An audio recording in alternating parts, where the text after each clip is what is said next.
Bismillahirrahmanirrahim and Assalamu alaikum everyone. How are you all? I hope you all are doing good. My name is इफ़ा जहां. जैसा कि आपको पता है कि हमने FSC पार्ट 1 का चैप्टर नंबर 3 स्टार्ट किया हुआ है जिसका नाम है एंजाइम्स. इस लेक्चर वीडियो से पहले जो लेक्चर वीडियो मैंने अपलोड की उसमें हमने देखा कि एंजाइम्स जो है वो वर्क कैसे करते हैं. हमने एंजाइम्स की वर्किंग देखी, मैकेनिज्म ऑफ एंजाइम एक्शन देखा, हमने जो है वो उनकी वर्किंग को डिटेल से डिस्कस किया. आज की लेक्चर वीडियो में जो हमने टॉपिक डिस्कस करना है वो आप अपनी स्क्रीन पे देख सकते हैं कि वो है कि हमने डिस्कस करना है कि फीडबैक इनहिबिशन क्या होता है. सबसे पहले मैं आपको आज की लेक्चर की जो है वो थोड़ा सा ओवरव्यू दे दूंगी, आइडिया दे दूंगी आज की लेक्चर वीडियो में हमने क्या क्या जो है वो पॉइंट्स डिस्कस करने हैं. सबसे पहले हम लोग देखेंगे कि इनहिबिटर्स क्या होते हैं, फिर हम देखेंगे कि एंजाइम्स की वर्किंग को कैसे वो स्टॉप करते हैं इनहिबिटर्स, फिर इनके जो है वो हम इनहिबिटर्स की वर्किंग जो है वो देखेंगे, फिर हम देखेंगे कि कैसे सीरीज में जो है एंजाइम जो है वो अपना एक्शन परफॉर्म करता है. फिर हम देखेंगे कि अगर हमें एंजाइम्स को तो एक्चुअली काम है कि हमें केमिकल रिएक्शन बना, लेकिन हर टाइम नहीं. अगर हमें बॉडी में जो है वो प्रोडक्ट्स चाहिए हैं तब तक ही वो एक्शन हो रहा होता है, और अगर हमें प्रोडक्ट्स नहीं चाहिए होते तो वो कैसे एंजाइम जो है वो अपनी वर्किंग स्टॉप करते हैं. वो सारे के सारे जो है वो आज हम वो प्रोसेस डिटेल से डिस्कस करेंगे. उसके साथ साथ हम देखेंगे कि एंजाइम्स के जो एक्शन में एक्टिव साइट का क्या रोल है. फिर हम एक्टिव साइट के जो है वो डिफरेंट रीजन्स को डिस्कस करेंगे डिटेल से कि एक्टिव साइट की बाइंडिंग रीजन क्या होती है, ये बाइंडिंग साइट क्या होती है, उसका क्या काम है. फिर हम देखेंगे कि कैटालाइटिक साइट क्या होती है एक्टिव साइट की, और फिर हम उनकी वर्किंग देखेंगे. So this is the introduction of today's topic. Move on करते हैं हम अपनी मेन स्लाइड की तरफ जिसमें हमने देखना है कि डेफिनेशन क्या होती है फीडबैक इनहिबिशन की. तो मैं डिस्कस कर लूँ. सबसे पहले कह रहे हैं कि a type of inhibition. Inhibition कहते हैं स्टॉपिंग प्रोसेस, किसी चीज़ के या किसी प्रोसेस को स्टॉप कर देना. ठीक है, उस स्टॉप करने के अमल को हम इनहिबिशन कहते हैं, या रोक देने के अमल को हम इनहिबिशन कहते हैं. कहते हैं कि अ टाइप ऑफ इनहिबिशन इन विच, जिसमें हो क्या रहा होता है एक्चुअली, हो ये रहा होता है कि enzymes activity is inhibited. Enzymes की एक्टिविटी क्या हो जाती है बेटा, इनहिबिटेड हो जाती है, स्टॉप कर दी जाती है, ये रोक दी जाती है. क्लियर है? कैसे रोक दी जाती है? और ब्लॉक्ड, या फिर ब्लॉक कर दी जाती है by the enzymes own product. Enzymes का जो अपना ही प्रोडक्ट बन रहा होता है ना, सबस्ट्रेट एंजाइम कम्प्लेक्स बनने के बाद जो सबस्ट्रेट कन्वर्ट होता है इनटू प्रोडक्ट, तो कहते हैं कि वही प्रोडक्ट जो है वो वजह बन रहे होते हैं एंजाइम की एक्टिविटी को क्या कर देते हैं, स्टॉप करने की या ब्लॉक करने की वजह ही वही प्रोडक्ट्स बनते हैं. वो कैसे, वो मैं आपको जब आगे डायग्राम से पढ़ाऊंगी तो आपको मजीद जो है वो क्लियर हो जाएंगे. कहते हैं कि one enzymes work in a chain, कि जब एंजाइम्स एक पूरी प्रॉपर चेन में वर्क कर रहे होते हैं तो उस चेन में वर्क करने के बाद जब हमने डिजायर्ड प्रोडक्ट्स ले लिए होते हैं, उस डिजायर्ड प्रोडक्ट के बाद हमें उससे ज़्यादा प्रोडक्ट्स नहीं चाहिए होते, तो वो प्रोडक्ट क्या कह रहे हैं, वो प्रोडक्ट कहते हैं भाई अब वर्किंग को रोक दो, इतने ही प्रोडक्ट बॉडी में चाहिए और इतने प्रोडक्ट बन गए हैं. तो वही प्रोडक्ट जो है वो फिर एंजाइम की एक्टिविटी को क्या कर देंगे, स्टॉप कर देंगे, और वो इनहिबिटर के तौर पे एक्ट करते हैं, और वो कोई भी प्रोसेस को उस एंजाइम वर्किंग की या एंजाइम एक्टिविटी की प्रोसेस को क्या कर देते हैं, इनहिबिशन कर देते हैं, या इनहिबिट कर देते हैं, या ब्लॉक कर देते हैं. क्लियर हो गया? कहते हैं कि इन दिस प्रोसेस, एक्चुअली इस प्रोसेस में हो क्या रहा होता है कि एंजाइम्स फाइनल प्रोडक्ट, जो एंजाइम का लास्ट फाइनल प्रोडक्ट बन रहा होता है ना चेन में, एक हमने देखा कि वर्क करती है एंजाइम जब चेन में वर्किंग हो रही होती है उनकी, तो जो चेन में वर्किंग होने के बाद जो एंजाइम का फाइनल प्रोडक्ट हमें मिल रहा होता है ना, वही फाइनल प्रोडक्ट क्या कर देता है, ब्लॉक कर देता है the active site of first enzyme. जब मैं आपको डायग्राम बताऊंगी तो मैं आपको बताऊंगी जो हमें एंजाइम के जो प्रॉपर एक चेन में एंजाइम जब रिएक्ट कर रहे होते हैं तो उनका जो फाइनल एंजाइम का जो है वो फाइनल प्रोडक्ट है वो ब्लॉक कर देगा. क्या ब्लॉक कर देगा? फर्स्ट एंजाइम के एक्टिव साइट को ही ब्लॉक कर देगा, ताकि रिएक्शन जो है वो मजीद प्रोसीड ना हो. क्यों ना प्रोसीड हो? क्योंकि हमें जितने प्रोडक्ट्स चाहिए थे उतने हमें मिल गए, इससे ज़्यादा की ज़रूरत नहीं है. जब इससे ज़्यादा की ज़रूरत नहीं है तो वही प्रोडक्ट्स जो हैं वो फर्स्ट वाले एंजाइम की एक्टिव साइट को ब्लॉक कर देंगे. उससे क्या होगा, पूरी की पूरी चेन डिस्टर्ब होगी. जब फर्स्ट एक्टिव साइट ही ब्लॉक होगी तो वो सेकेंड प्रोडक्ट नहीं बनेगा, जब सेकंड प्रोडक्ट नहीं बनेगा तो थर्ड प्रोडक्ट नहीं बनेगा, तो वो बात फाइनल प्रोडक्ट तक आएगी नहीं. सो फाइनल प्रोडक्ट उठ के जो है वो फर्स्ट एंजाइम की एक्टिव साइट को ब्लॉक कर देगा. उससे क्या होगा, पूरे का पूरा रिएक्शन जो है वो स्टॉप हो जाएगा. क्लियर है? ये तब होगा जब हमारी बॉडी का नीड कह सकते हैं कि खत्म हो जाएगी उस प्रोडक्ट की, तब ये जो है वो इनहिबिशन का प्रोसेस हो रहा होता है, और जब जरूरत होती है तो वो फिर दोबारा जो है वो एक्टिवेट भी हो जाते हैं. क्लियर हो गई सारी चीजें? मूव ऑन करते हैं हम अपने नेक्स्ट पॉइंट की तरफ, जो आप देख सकते हैं कि इन सर्टेन केसेस, खास केसेस में enzyme enzymes act in a series of chemical reaction, के एंजाइम जो है ना वो पूरे के पूरे एक चेन में रिएक्ट करते हैं। मैं आपको आगे दिखाऊंगी डायग्राम में कि एंजाइम A1, एंजाइम 2, एंजाइम 3, ये सारे के सारे एंजाइम जो हैं वो पूरी की पूरी केमिकल रिएक्शन को सीरीज में जो है वो प्रोसीड करवा रहे होते हैं इन अ पार्टिकुलर और ऑर्डर, एक खास स्ट्रेट तरतीब में आप कह सकते हैं, to complete a metabolic pathway, ताकि एक पूरे का पूरा पाथवे जो है वो कंप्लीट हो सके। जैसा कि वो आपकी बुक में एग्जांपल कोट कर रहे हैं, जैसा कि रेस्पिरेशन हो गया या फिर फोटोसिंथेसिस हो गया, ये दो ऐसे मेटाबॉलिक पाथवे हैं जिनको एंजाइम जो है वो कंट्रोल कर रहे होते हैं। और कैसे ये एंजाइम कंट्रोल कर रहे होते हैं, एंजाइम पूरी की पूरी सीरीज में केमिकल रिएक्शन परफॉर्म कर रहे होते हैं, और उस सीरीज में केमिकल रिएक्शन की परफॉर्मेंस के बाद जो है वो हमें जो मेटाबॉलिक पाथवे फॉलो कर रहे होते हैं वो एंजाइम, उनमें से उन्होंने दो एग्जांपल दे दी आपको, रेस्पिरेशन और फोटोसिंथेसिस की। आई होप यहाँ तक आपको क्लियर हो गया होगा कि कैसे फाइनल प्रोडक्ट उठ के फर्स्ट एंजाइम की जो है वो वर्किंग को स्टॉप करके हमारी बॉडी में जो है वो रिएक्शन को स्टॉप कर रहे होते हैं। क्लियर है?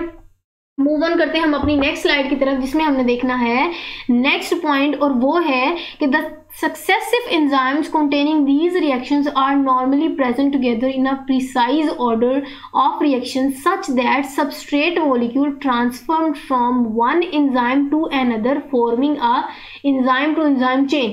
देखिए वही बात मैं आपको बता रही हूँ कि ना यहाँ एक एंजाइम है, फॉर एग्जांपल यहाँ एंजाइम नंबर 2 है, यहाँ एंजाइम नंबर 3 है, यहाँ एंजाइम नंबर 4 है। सो आपको पता है कि ये अगर एंजाइम है तो इसका स्ट्रक्चर तो आपको क्लियर होगा कि एंजाइम है, उसकी एक्टिव साइट होगी, वहाँ आके कोई जो है वो सबस्ट्रेट बाइंड करेगा, सबस्ट्रेट बाइंड करने के बाद आपको पता है प्रोडक्ट बनेगा, ठीक है। और यहाँ जो प्रोडक्ट है वो आके फिर वो आपको पता है कि यहाँ के जो सबस्ट्रेट है वो बाइंड करेगा, वो आगे प्रोडक्ट जो है वो बनाएगा।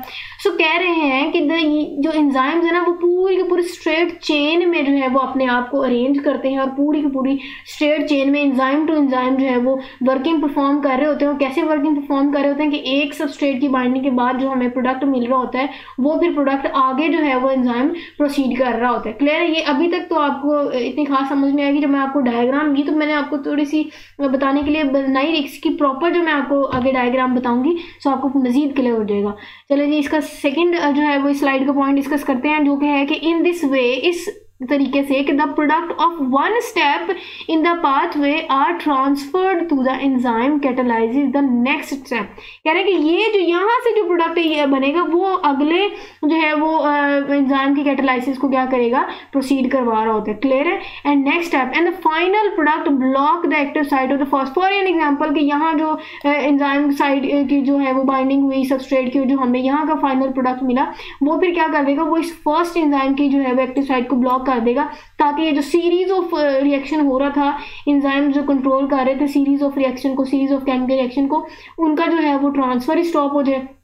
जब हम फर्स्ट एक्टिव साइट पे ब्लॉकेज आएगी तो आपको पता है कि यहाँ फर्स्ट एंजाइम जो है वो प्रोडक्ट नहीं बनाएगा, तो आगे जो है वो बात प्रोसीड नहीं करेगी। यही वजह है कि फाइनल प्रोडक्ट जो है वो पूरे पूरे केमिकल रिएक्शन को स्टॉप कर देगा, और वो इनहिबिटर के तौर पे एक्ट करेगा और रिएक्शन को क्या कर देगी, रिएक्शन की इनहिबिशन करवा देगा या इनहिबिट करवा देगा। क्लियर हो गया?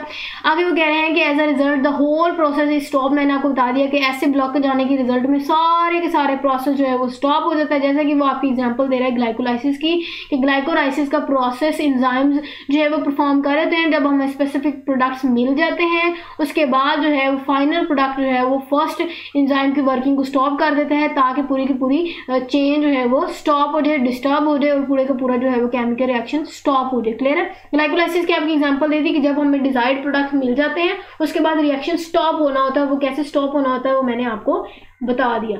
चलो जी, सेकंड स्लाइड में हमारी होगी। मूव ऑन करते हैं हम अपनी नेक्स्ट स्लाइड की तरफ, जिसमें हमने एक्चुअली सारे के सारा ये सारी जो मैंने अभी आपको वर्बल बातें बताई, मैं सारी की सारी वो बातें आपको ना सिर्फ रिपीट करूंगी बल्कि इस डायग्राम में आपको सारी की सारी जो बातें हैं वो मैं आपको बताऊंगी। उससे क्या होगा कि आपको जो है वो मजीद जो है वो कॉन्सेप्ट्स क्लियर हो जाएंगे।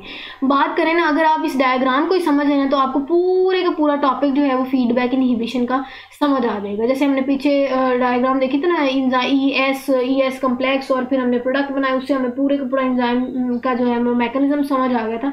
सो आज की इस जो है वो आप डायग्राम को समझ आए ना, तो ये सारी की सारी अगर आप इस डेमोन्स्ट्रेशन को समझ आएंगे तो आपको समझ आ जाएगा कि फीडबैक इनहिबिशन क्या होती है और फाइनल प्रोडक्ट कैसे जो है वो फर्स्ट प्रोडक्ट की, या फर्स्ट आप कह सकते हैं कि एंजाइम्स की एक्टिव साइट को ब्लॉक कर रहा होता है।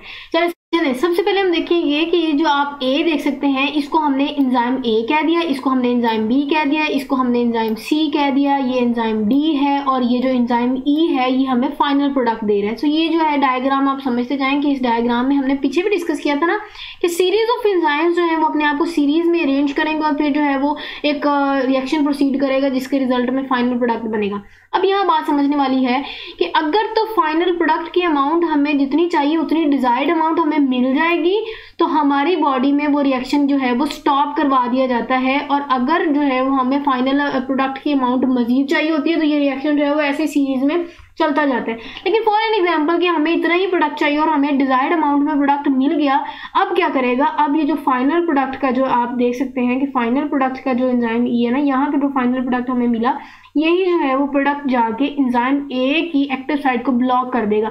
अब यहाँ थोड़ी सी बात मैं आपको डिटेल समझा दूं कि कैसे वो ब्लॉक करता है। आप एंजाइम ए की अगर बात करें ना तो एंजाइम ए की जो एक्टिव साइट है ना, इसके स्ट्रक्चर में एक जगह होती है, एक साइड होती है जिसको हम एलोस्टेरिक साइड बोलते हैं।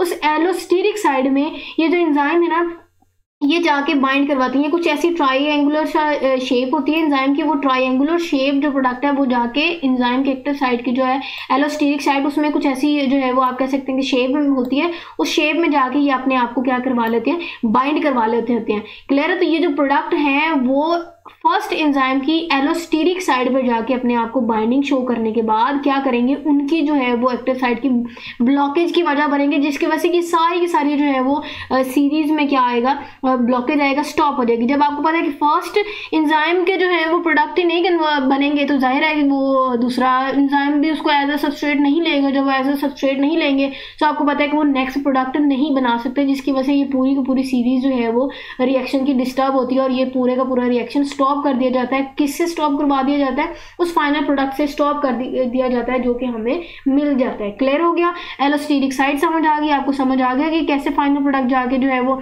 एलोस्टेरिक साइड पे एक्ट करता है एंजाइम नंबर ए की और वहां जाके ब्लॉकेज करता है। एक और बात समझने वाली है वो ये कि ये कैसे सीरीज में जो है वो अरेंज करते हैं और कैसे ये प्रोसीड करते हैं। तो एक बात समझ लें कि एंजाइम ए की जो एक्टिव साइट है वहां एंजाइम ए क्या करेगा, रिकॉग्नाइज करेगा स्पेसिफिक सबस्ट्रेट और उनको वहां क्या करवाएगा, बाइंडिंग करवाएगा। उस बाइंडिंग के बाद आपको जो प्रोडक्ट मिलेगा वो प्रोडक्ट एंजाइम ए का प्रोडक्ट जो है वो एंजाइम बी करे क्या लेगा, एज अ सबस्ट्रेट लेगा और उसके प्रोडक्ट को अपनी एक्टिव साइट के साथ क्या करेगा, बाइंड करवाएगा और फिर हमें रिजल्ट में क्या देगा, प्रोडक्ट देगा। और वो जो प्रोडक्ट हमें मिलेगा एंजाइम बी का जो प्रोडक्ट मिलेगा वो एंजाइम बी का जो प्रोडक्ट है वो एंजाइम सी लेगा उसको और एज अ सबस्ट्रेट लेगा और अपनी एक्टिव साइट के साथ बाइंड करवाने के बाद क्या करेगा, उसको प्रोडक्ट में कन्वर्ट कर दिया जाएगा।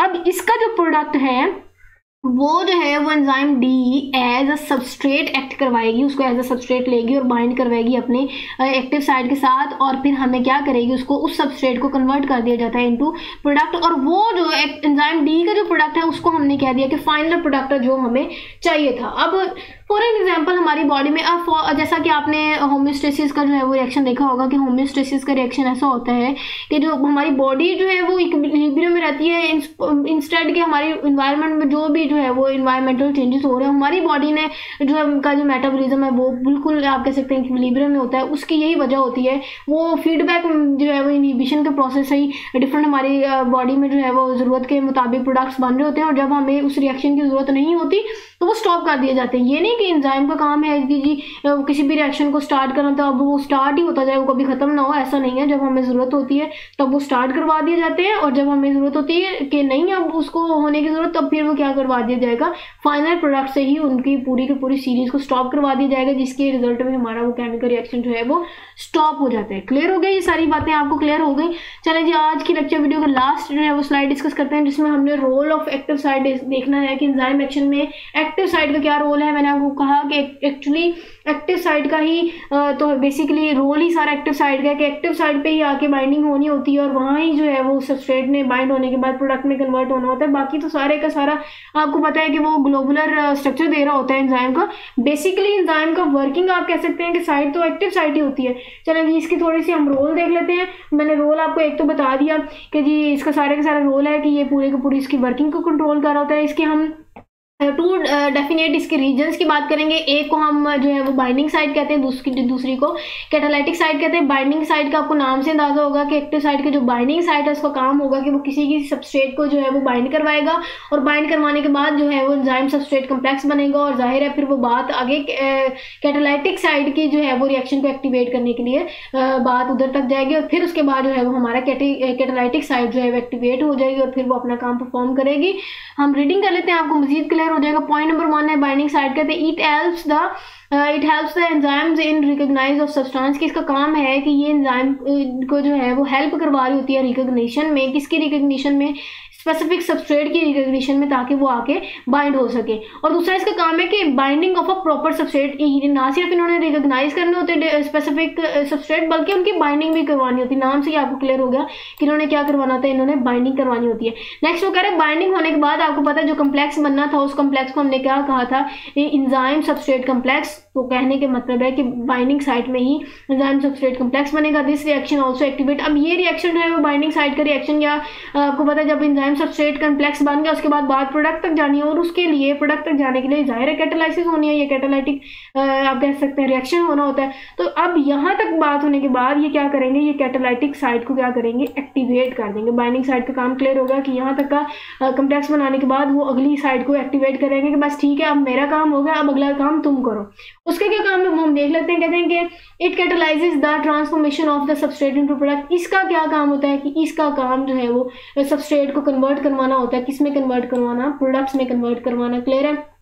उसके बाद वो कह रहे हैं कि the enzyme after catalysis detaches from itself from the product unchanged. कह रहे हैं कि आपको पता है जब मैंने पीछे भी आपको पढ़ाया था कि एंजाइम सबस्ट्रेट कम्प्लेक्स बनने के बाद एंजाइम्स वहाँ से हट जाने होते हैं, और हट जाने के बाद प्रोडक्ट्स जो हैं वो हमें मिल जाते होते हैं। तो बगैर प्रोडक्ट्स की नेचर चेंज किए हुए एंजाइम जो है वो आराम से वहाँ से क्या हो जाते हैं, डिटैच हो जाते हैं या अलग हो जाते हैं उस एंजाइम सबस्ट्रेट कम्प्लेक्स में से। और लास्ट पॉइंट इसका है कि enzymes require aqueous medium for activity. Enzymes को अपना ये सारे का सारा जो हमने पीछे मैकेनिज्म ऑफ एंजाइम एक्शन पढ़ा, एंजाइम को अपनी वर्किंग के लिए, चाहे वो मैकेनिज्म ऑफ एंजाइम एक्शन हो या चाहे वो फीडबैक इनहिबिशन हो, ये सारे के सारी जो एंजाइम की वर्किंग है वो कहते हैं कि वो एक्वस मीडियम में हो रही होती है, कि मतलब एक्वस इन्वायरमेंट में ये सारे एंजाइम्स अपनी जो है वो एक्टिविटी परफॉर्म कर रहे होंगे। हमने यहाँ तक रोल समझ लिया कि एक्चुअली एक्टिव साइट का काम ये था कि उन्होंने बाइंडिंग भी करवानी है और उसके बाद उन्होंने प्रोडक्ट्स में भी कन्वर्ट करना। तो अब हमने स्पेसिफिकली इनके काम को ये जो है वो डिवाइड कर दिया कि बाइंडिंग साइट का काम होता है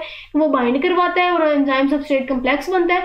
उसके बाद जो एक्टिव साइट की कैटालाइटिक साइट होती है उसका काम होता है कि उन्होंने उस सबस्ट्रेट को जो कि इसने बाइंड करवाया होता है अपने साथ, उसने इसको किस में कन्वर्ट कर देना होता है, प्रोडक्ट में कन्वर्ट कर देना होता है। वहाँ से एंजाइम जो है वो डिटैच हो जाता है और हमारा काम जो है वो हमारा पूरा हो गया, क्योंकि हमने प्रोडक्ट तो बनाने थे। तो this is all about our today's lecture, जिसमें हमने जो है वो ना सिर्फ ये देखा कि एंजाइम जो है वो किसी भी रिएक्शन को कैटालाइज तो करता है, लेकिन जब जरूरत पड़ती है तो वो स्टॉप कैसे होता है उसकी आज हमने स्टॉप देखा कि वर्किंग को स्टॉप कैसे किया जाता है एंजाइम की, वो हमने सारी डिटेल डिस्कस की। एक्टिव साइट को डिटेल से डिस्कस कर दिया, उसके रोल को भी है जो है मजीद हमने डिटेल से डिस्कस कर लिया कि किस एक्टिव साइट की मजीद जो 2 रीजन है उनका क्या जो है वो स्पेसिफिक काम होता है एक्टिव साइट में होने के बाद। तो this is all about our today's lecture. अपना बहुत सारा ख्याल रखिएगा। All the very best. मुझे दीजिए इजाज़त। इंशाल्लाह नेक्स्ट जो है वो हम मॉडल्स डिस्कस करेंगे। सो अल्लाह हाफिज़।